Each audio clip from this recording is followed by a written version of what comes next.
What happens when a man walks away from everything he's supposed to protect? When the weight of responsibility becomes too heavy and the only solution seems to be escape? Today, I want to share with you a story that will challenge everything you think you know about redemption, about the power of unwavering faith, and about how one woman's desperate prayer changed not just her husband's heart, but the destiny of an entire family. This isn't just another feel-good story.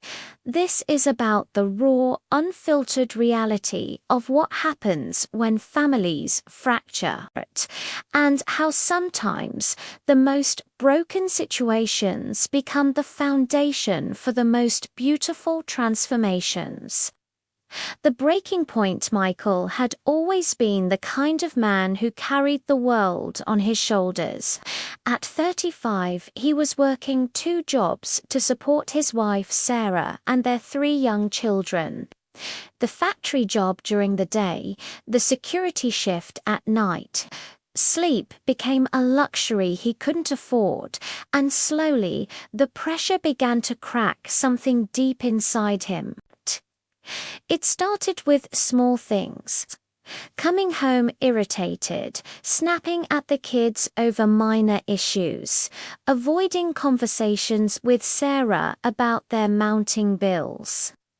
The man who once played guitar and sang lullabies to his children became a stranger in his own home. Consumed by stress and drowning in responsibilities he felt he couldn't handle, one November morning, after another sleepless night and facing yet another overdue notice, Michael made a decision that would shatter everything. He packed a single bag, left a note on the kitchen table that simply said, "I'm sorry, I can't do this anymore," and walked out the door. He didn't just leave his house, he abandoned his role as a father, as a husband, as the man his family depended on. The aftermath of abandonment, Sarah found the note when she came downstairs to make breakfast for the kids. The coffee cup fell from her hands, shattering on the kitchen floor, just like her world had in that instant. How do you explain to a 6-year-old, a 4-year-old, and a 2-year-old that daddy isn't coming home? How do you hold it together when your own heart is breaking into a million pieces? The first weeks were brutal. Sarah had to find work immediately, juggling part-time jobs while caring for 3 confused and heartbroken children. The oldest, Emma, kept asking when Daddy would come back. Little Jake started wetting the bed again. Baby Sophie seemed to sense the tension, crying more than usual, as if she could feel the absence of her father's presence. Friends and family offered help, but Sarah felt the weight of judgment in their eyes. Some blamed Michael entirely, others whispered that maybe she hadn't been supportive enough. But in the quiet moments, when the children were finally asleep and the house fell silent, Sarah faced her deepest fear, that the man she loved, the father of her children, might be gone forever. A mother's desperate prayer. It was on a particularly difficult evening, 3 months after Michael left, that Sarah reached her breaking point. Emma had cried herself to sleep, asking for Daddy. Jake had thrown a tantrum at dinner, and Sophie was running a fever, sitting on her bedroom floor, surrounded by unpaid bills and children's toys. Sarah felt completely overwhelmed. That S when she did something she had undone since she was a child. She got on her knees and prayed with everything she had. Not the polite Sunday morning kind of prayer, but the desperate, raw, honest kind that comes from a soul that has nowhere else to turn.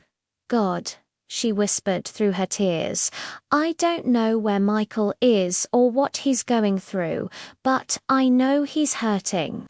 I'm angry. I'm scared, but I still love him. Please, wherever he is, touch his heart. Remind him of who he used to be, of the man I married, of the father his children need. I can't do this alone, and neither can he. What happened next wasn't a thunderbolt from heaven or a miraculous vision. It was something much more profound. Sarah felt a peace she couldn't explain, and with it came an unshakable determination to pray for her husband every single day, regardless of whether he deserved it or not. The power of persistent prayer every morning at 5 a.m. before the children woke up, Sarah would kneel beside her bed and pray for Michael. She prayed for his safety, for his heart to be softened, for him to remember the love they once shared. She prayed when she was angry, when she was hurt, when she was so tired she could barely keep her eyes open. Some days the prayers felt pointless. Other days they were the only thing that kept her going. She began to realize that these prayers were unjust changing her husband. They were changing her too. The bitterness that had been growing in her heart began to transform into compassion. The anger became understanding. The desperation evolved into unwavering faith. Sarah started involving the children in a different way. Instead of speaking negatively about their father, she would tell them stories about the good times, about how much Daddy loved them, and how sometimes grown-ups make mistakes. But that doesn't mean the love goes away. She taught them to pray for Daddy too, not knowing that these innocent prayers from his own children would become a force more powerful than she could have imagined. A man lost and found. Meanwhile, Michael was living in a cheap motel across town, working odd jobs and trying to convince himself he had made the right choice. But freedom from responsibility didn't bring the relief he expected. Instead, it brought a loneliness so profound it felt like a physical weight in his chest. He missed the chaos of morning routines, Emma's endless questions, Jake's infectious laughter, Sophie's tiny hand wrapped around his finger. He missed Sarah's coffee, her voice calling him for dinner, the way she would fall asleep reading beside him. The silence he thought he wanted became unbearable. 3 months into his self-imposed exile, Michael began having dreams. Dreams of his children crying, of Sarah struggling alone, of the family photos that used to line their hallway. He would wake up feeling like something was pulling at his heart, a voice he couldn't quite hear but couldn't ignore either. One evening, while walking past a church, he heard singing coming from inside.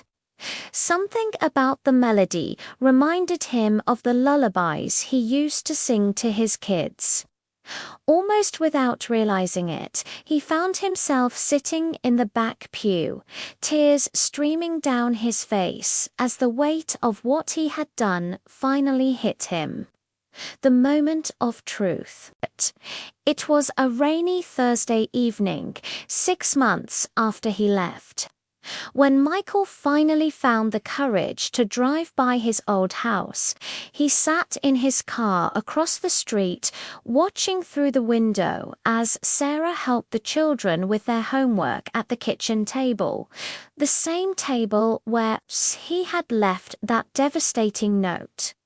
What he saw broke his heart and healed it at the same time. His family was surviving, but they weren't thriving. Emma looked older, more serious than a 6-year-old should. Sarah looked exhausted, carrying the weight of being both mother and father. And yet, there was something else, a strength in Sarah he had never seen before, a grace in how she handled the children with such patience and love. As he sat there, wrestling with shame and longing, Michael noticed something that stopped him cold. Through the window, he could see Sarah gathering the children around the kitchen table. They all closed their eyes and bowed their heads. They were praying, and somehow, in his heart, he knew they were praying for him. The realization hit him like lightning. While he had been running from his responsibilities, his wife had been fighting for their family. While he had been consumed with his own pain, she had been holding everyone together with faith and determination he didn't even know she possessed. The long road home that night, Michael called Sarah for the first time since he left. The conversation was painful, raw, and honest. Sarah didn't make it easy for him. She couldn't, but she also didn't slam the door in his face. She told him about the prayers, about how she had been praying for his heart to change, for God to bring him back to his family. "I don't know if I can trust you again," she said through tears. "But I never stopped believing that the man I married was still in there. Somewhere, the journey back wasn't instant or magical. It took months of counseling, difficult conversations, and rebuilding trust one day at a time." Michael had to face not just his family, but himself. The fears that drove him away, the pride that kept him from asking for help, the wrong belief that being a provider meant carrying every burden alone. But something fundamental had changed in both of them. Sarah's prayers hadn't just been about bringing Michael back.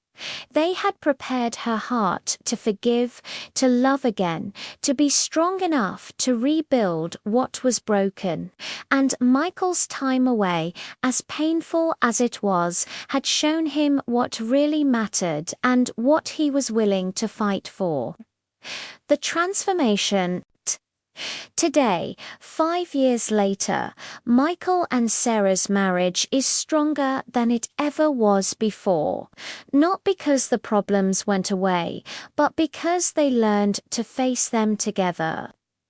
Michael still works hard to provide for his family, but he's also learned to share his burdens, to ask for help, to prioritize relationships over responsibilities.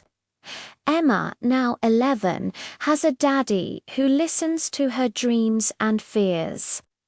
Jake, 9, has a father who plays soccer with him in the backyard and helps with homework. Sophie, 7, grows up knowing that even when families go through hard times, love can overcome anything. And Sarah discovered a strength she never knew she had, a faith that can move mountains, and the incredible power of praying for someone even when they don't deserve it, especially when they don't deserve it. The ripple effect this story has impacted everyone who knows them. Their neighbors have seen what persistent prayer and unconditional love can accomplish. Their children have learned that families can survive crisis, that love is stronger than mistakes, and that sometimes the most broken things become the most beautiful when they're put back together. Michael now volunteers at a local shelter, helping other men who are struggling with the pressures of life. He shares his story not as someone who has it all figured out, but as someone who learned that running away from problems only makes them bigger, and that the love of family is worth fighting for, especially when you feel like you don't deserve it. The power of one woman's faith. What strikes me most about this story is Sarah's decision to pray for a man who had hurt her so deeply. In a world that tells us to protect ourselves first, to cut toxic people out of our lives, to prioritize our own healing above all else, Sarah chose a different path. She chose to believe in redemption, even when she couldn't see any evidence that it was possible. Her prayers didn't change Michael overnight, but they changed the atmosphere around their family. They created space for healing, for growth, for the kind of transformation that only happens when someone refuses to give up on love, even when love seems impossible. This doesn't mean we should enable destructive behavior or stay in harmful situations. Sarah was wise, setting boundaries and protecting her children while still holding space for hope. She did and pray for Michael to come back to the same broken situation. She prayed for all of them to become better versions of themselves. What this means for all of us, whether you're facing a family crisis, dealing with someone who has hurt you, or struggling with your own failures and mistakes, this story offers hope. It reminds us that transformation is possible, that love can overcome abandonment, that prayer has power we can't always see or understand, and that sometimes the most impossible situations become testimonies of grace.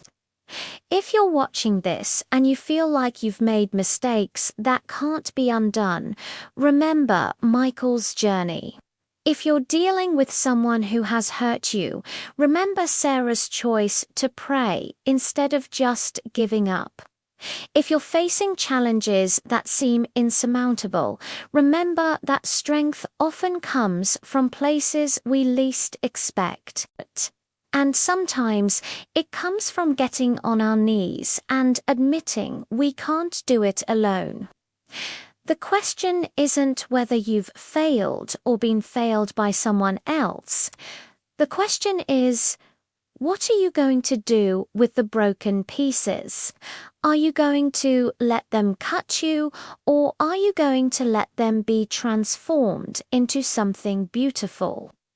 This family's story reminds us that no one is too far gone, no situation is too broken, and no prayer is too small to make a difference. Sometimes the most powerful thing we can do is believe in redemption, even when we can't see it coming.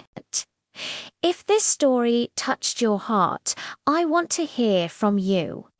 Have you experienced the power of persistent prayer in your own life? Have you seen relationships restored when they seemed beyond repair? Share your thoughts in the comments below. Your story might be exactly what someone else needs to hear today. Don't forget to like this video if it impacted you, subscribe for more stories that matter, and hit that notification bell so you never miss content that could change your perspective on what's possible when we refuse to give up on love, on faith, and on each other. Remember, every ending can become a new beginning. Every abandonment can lead to restoration, and every broken family can become a testimony of what happens when someone decides to pray, to hope, and to believe in miracles, even when they can't see them coming.